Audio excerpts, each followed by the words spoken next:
Chapter number 2 વૃદ્ધિ અને વિકાસના નિર્દેશકોના આઈએમપી ક્વેશ્ચન્સ જોઈશું.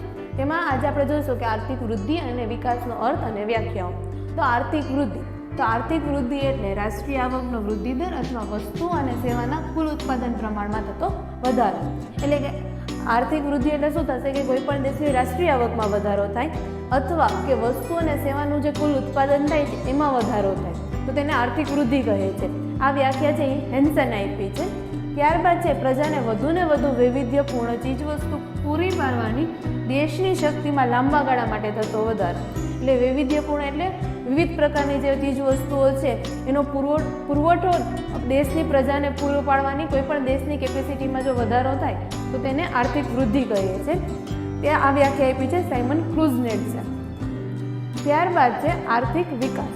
તો આર્થિક વિકાસ એ બહુપરિમાણીય પ્રક્રિયા છે. બહુપરિમાણીય પ્રક્રિયા એટલે આર્થિક વિકાસમાં છે એ ઘણી બધી અલગ અલગ બાબતનો સમાવેશ થતો હોય છે. માટે આર્થિક વિકાસ એ બહુપરિમાણીય પ્રક્રિયા છે. આ વ્યાખ્યા છે માઇકલ ટોડેરોએ આપેલી છે. ત્યારબાદ છે આર્થિક વિકાસ એવી પ્રક્રિયા છે કે જે હેઠળ ગરીબી રેખા નીચેની વસ્તીમાં વધારો ન થાય અને આવકની વહેંચણી વધુ અસમાનતા ધારણ ન કરે તે શરતોને આધીન રહીને દેશની માથાદીઠ વાસ્તવિક આવકમાં લાંબા સમયગાળા સુધી થતો વધારો જન્માવે છે. આ વ્યાખ્યા આપેલી છે GM મેયરે કે આર્થિક વિકાસ એટલે શું થાય છે કે કોઈ પણ દેશમાં ગરીબી રેખા નીચેની જે વસ્તી છે એમાં વધારો ન થાય અને આવકની વહેંચણીની અસમાનતા હોય એ પણ દૂર થાય તેમજ સાથે સાથે માથાદીઠ વાસ્તવિક આવકમાં વધારો થાય તો આર્થિક વિકાસ થયો છે એમ કહેવાય.